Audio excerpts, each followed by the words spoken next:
औज़ुबिल्लाहिमिनश्शैतानिर्रजीम बिस्मिल्लाहिर्रहमानिर्रहीम वल फ़ज्र वलयालिन अश्र। फ़ज्र जो कसम, ॾहनि रातियुनि जो कसम। इहा फ़ज्र कहिड़ी जंहिं जो रब कसम खयो आहे। उहे 10 रातियूं कहिड़ियूं जंहिंजो पाक परवर कसम खयो।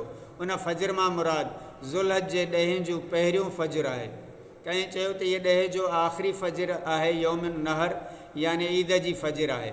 ऐं इहे 10 रातियूं ज़ुल्हज जूं पहिरियों 10 रातियूं आहिनि।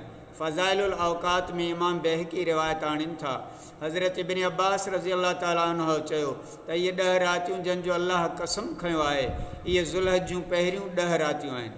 वल शफ़े क़ुर्बानी वारो ॾींहुं, वल वितर अरफ़ात वारो ॾींहुं आहे। हज बैतुल्लाह जी तांग हर मुस्लमान मोमिन खे तलब मन में अल्लाह साईं रखी आहे, रब रखाई आहे, कंहिंजे वस जी ॻाल्हि न आहे।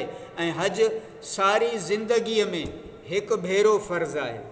इन करे अल्लाह पाक हिननि 10 ॾींहंनि खे इज़त ऐं अज़मतनि वारो बनायो आहे त जीअं मुस्लमान जिते बि हुजनि अल्लाह जी इबादत कनि त उन्हनि खे हज ऐं जिहाद जहिड़ो अजुर मिले।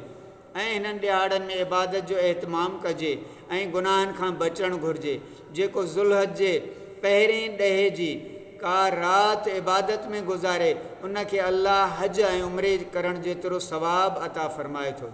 हज जी तयारी करणु हर मुस्लमान खे खपे, पर यादि रखो हराम पैसनि मां हज न कयो, व्याज जे पैसनि मां हज न कयो, रुश्वत जे पैसनि मां हज उमिरो न कयो, पंहिंजे हिलाल कमाईअ मां कयो।